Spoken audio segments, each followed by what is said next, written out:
To celebrate National Poetry Month, I will be reciting a poem called Two Loves by Lord Alfred Douglas. I dreamed I stood upon a little hill, and at my feet there lay a ground that seemed like a waste garden, flowering at its will with buds and blossoms. There were pools that dreamed black and unruffled. There were white lilies a few, and crocuses and violets, purple or pale, snake-like fritillaries, scarce seen for the rank grass. And through green nets, blue eyes of shy Perinchi winked in the sun. And there were curious flowers before unknown, flowers that were stained with moonlight, or with shades of nature's willful moods. And here a one that had drunk in the transitory tone of one brief moment in a sunset. Blades of grass that in 100 springs had been slowly but exquisitely nurtured by the stars, and watered with the scented dew long cupped in lilies, that for rays of sun had seen only God's glory, for never a sunrise mars that luminous air of heaven. Beyond, abrupt, a grey stone wall, overgrown with velvet moss, uprose, and gazing I stood long, all mazed to see a place so strange, so sweet, so fair. And as I stood and marveled, lo, across the garden came a youth. One hand he raised to shield him from the sun. His wind-tossed hair was twined with flowers, and in his hand he bore a purple bunch of bursting grapes. His eyes were clear as crystal, naked all was he, white as the snow on pathless mountains frore.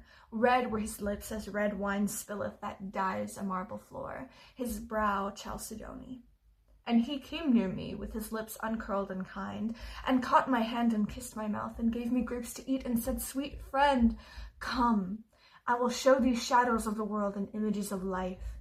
See, from the south comes the pale pageant that had never an end. And lo, within the garden of my dream, I saw two walking on a shining plain of golden light. The one did joyous seem, and fair and blooming, and a sweet refrain came from his lips. He sang of pretty maids and joyous love of comely girl and boy. His eyes were bright, and mid the dancing blades of golden grass his feet did trip for joy.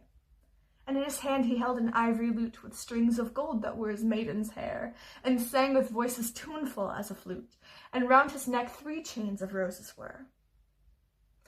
But he that was his comrade walked aside. He was full sad and sweet.